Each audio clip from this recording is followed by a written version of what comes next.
महिला आरक्षण का औचित्य क्या है? आज इस विषय पर हम अपने विचार को रखने का प्रयास करेंगे। आशा है कि यह वीडियो इस विषय पर उचित मार्गदर्शन करने में कामयाब होगी। यहाँ पर जो भी बातें हमारे द्वारा रखी जाएंगी वह हमारा अपना स्वतंत्र चिंतन एवं ज्ञान पर आधारित बातें हैं। इनका किसी राजनैतिक दल के विचारधारा से या उनके समर्थक से या किसी अन्य चीज़ से कोई लेना देना नहीं है। आरक्षण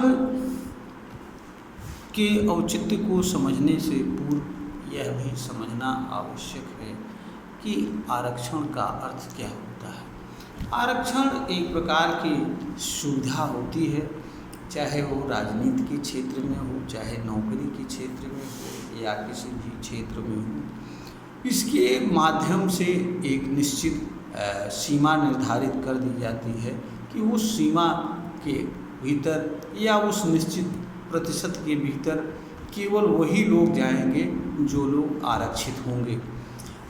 जहाँ तक महिला आरक्षण की बात है तो महिला आरक्षण में भी यही होगा कि एक निश्चित अनुपात जो कि 27% है उसमें सिर्फ और सिर्फ महिलाएं ही भरी जाएंगी, पुरुष उसमें शामिल नहीं होंगे। आरक्षण का कुल मतलब इतना ही है। आरक्षण, महिला आरक्षण की आवश्यकता है या नहीं है, इस पर भी हम अपनी बात रखेंगे। जहाँ तक आवश्यकता है या नहीं है, इसको समझने के लिए दो बातों को समझना आवश्यक होता है। इससे होने वाले लाभ और इससे होने वाली हानियाँ और तथा आवश्यकता। जहाँ तक लाभ की बात है तो लाभ तो तत्काल यह दिखाई देगा कि आरक्षण से उतनी संख्या में महिलाएं पहुंच जाएंगी जितना महिलाओं के लिए रिजर्व होगा, और अभी तक उतनी संख्या में महिलाएं हमारे विधानमंडलों में नहीं पहुंच रही थी। इसका हानि क्या होगा? आरक्षण से हानि यह होता है कि यह किसी भी क्षेत्र में स्वस्थ प्रतिस्पर्धा को समाप्त करता है। एक सीमा के अंदर केवल एक ही वर्ग रहते हैं, और दूसरी इसका नुकसान जो ये होता है कि आरक्षण को लागू करना तो सरल होता है परंतु उसे हटाना लोकतंत्र में असंभव होता है। ऐसा खास तौर से भारतीय लोकतांत्रिक इतिहास में होता हुआ दिखाई पड़ रहा है। वैसे हम असंभव भी नहीं कह सकते हैं, हो सकता है भविष्य में कुछ ऐसी चीज़ें आवें जिनके कारण यह मांग हो कि नहीं, आरक्षण ख़त्म होना चाहिए। लेकिन यहाँ पर ध्यान देने योग्य बात यह है कि इस तरह की बातें पॉलिटिकल पार्टी तभी स्वीकार कर सकती हैं जब इस तरह की मांग आरक्षण का लाभ लेने वाले के द्वारा किया जाएगा। अन्य स्थिति में राजनीतिक दल इस तरह की मांग को मानने के लिए तैयार नहीं हो सकते हैं, क्योंकि कोई भी राजनीतिक दल सत्ता से बाहर नहीं होना चाहता है। इसलिए वो ऐसा कार्य नहीं करना चाहता है जिस कारण से उसके राजनीतिक हित प्रभावित हों। यहाँ पर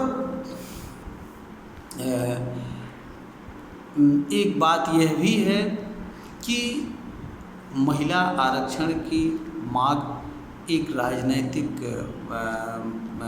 जो है एक विचार है। महिलाओं के द्वारा या जनता के द्वारा कभी आरक्षण की मांग नहीं की गई है।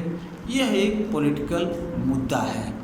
पॉलिटिक्स में परिवर्तन केंद्र मुद्दों के माध्यम से होते हैं, परंतु यह वास्तव में देखा जाए तो यह लोकतांत्रिक एवं संवैधानिक मूल्य तथा समता के नियम का विरोधी है।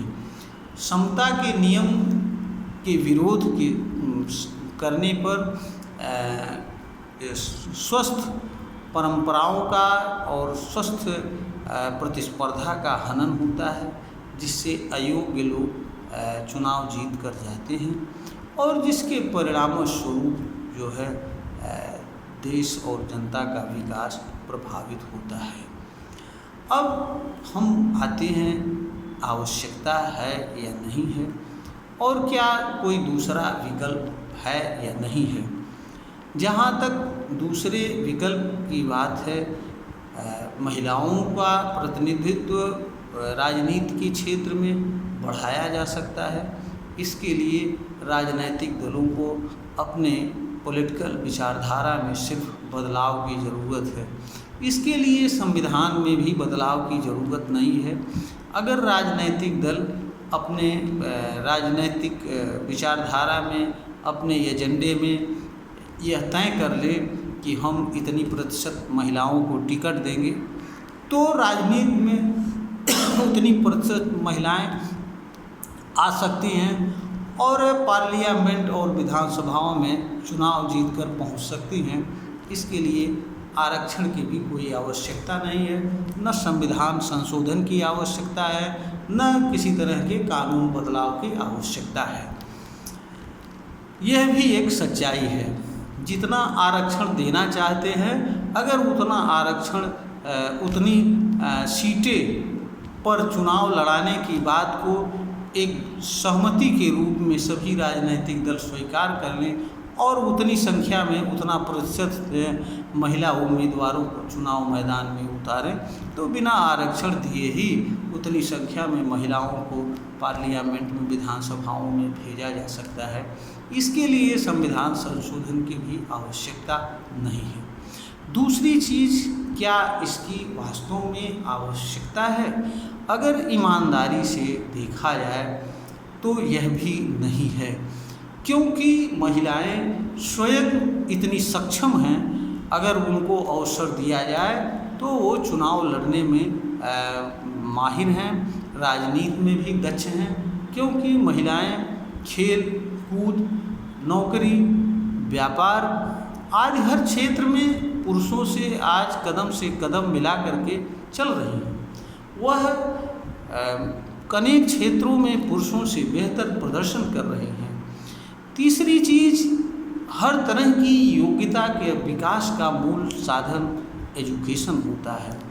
जहाँ तक एजुकेशन की बात है, आज महिलाएं, लड़कियां लड़कों से अधिक मेरिट में अंक ला रही हैं, उनसे अच्छा उनका शैक्षिक प्रदर्शन है। सिर्फ और सिर्फ महिलाएं एक मामलों में पीछे हैं कि अभी जितना ध्यान लड़कों पर दिया जा रहा है, उतना ध्यान हर वर्ग में लड़कियों पर नहीं दिया जा पा रहा है। यह एक थोड़ी सी कमी है। लेकिन काफ़ी क्षेत्रों में जहाँ पर शारीरिक शक्ति प्रदर्शन की आवश्यकता नहीं होती है, वहाँ उन सभी क्षेत्रों में महिलाएं पुरुषों से किसी भी तरह से कम नहीं हैं। राजनीतिक कार्य करने की भी क्षमता महिलाओं के पास पुरुषों से ज़रा सा भी कम नहीं है। सिर्फ इन्हें अवसर मिलना चाहिए। इसके लिए कानून में संशोधन की भी आवश्यकता नहीं है।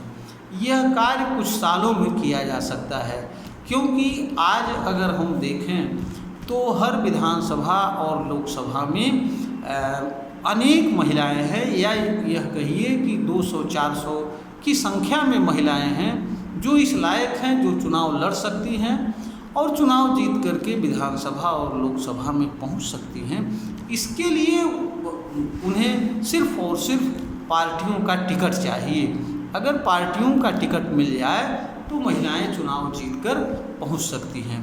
दिक्कत क्या है कि पार्टियों में महिलाओं का प्रतिनिधित्व नहीं है। इस कारण से महिलाएं पॉलिटिक्स में कमज़ोर पड़ रही हैं। जो कार्य राजनीति का है वह कार्य राजनीतिक दल नहीं करना चाहते हैं। राजनीतिक दल वोट के लिए वह कार्य करना चाहते हैं जो नहीं करना चाहिए। यही हमारे देश की विडंबना है।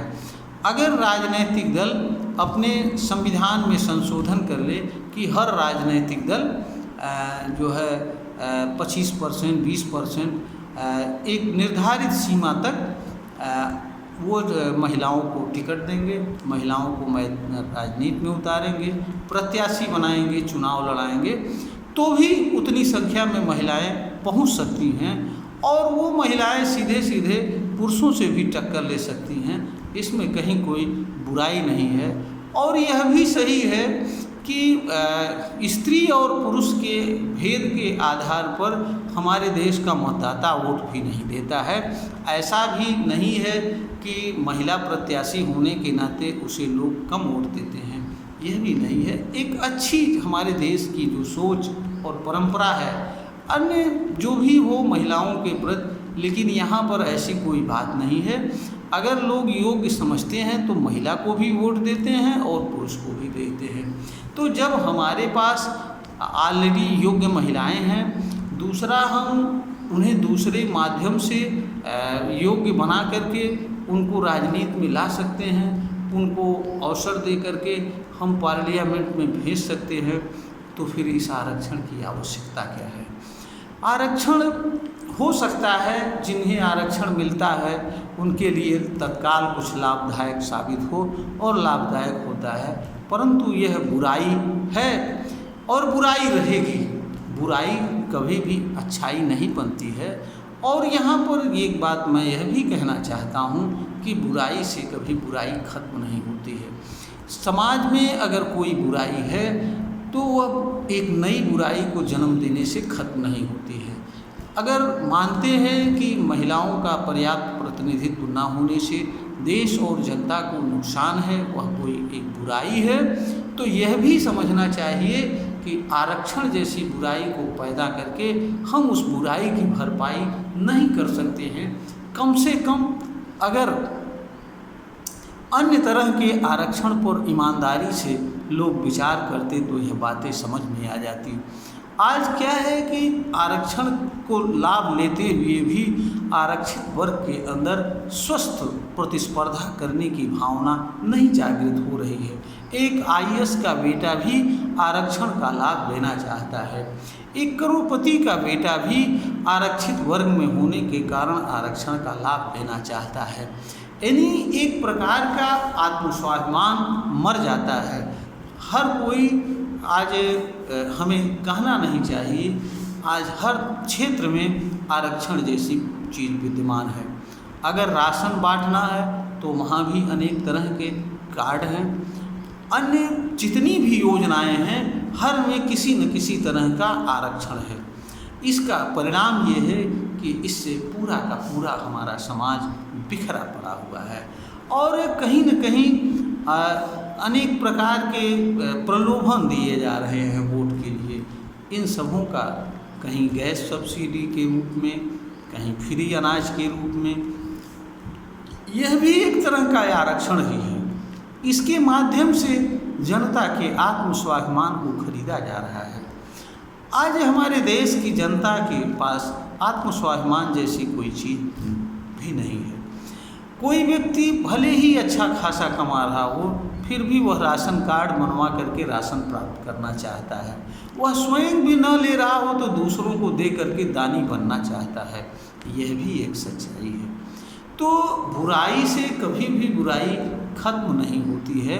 आरक्षण निस्संदेह एक बुराई है और जो लोग बुराई के माध्यम से अच्छाई को समाज में लाना चाहते हैं वह लोग शायद सही रास्ते को आज तक समझ नहीं पाए हैं, क्योंकि बुराई से बुराई मिटती नहीं है। बुराई से एक नई बुराई जन्म लेती है और वह बुराई उससे भी जटिल बुराई होती है।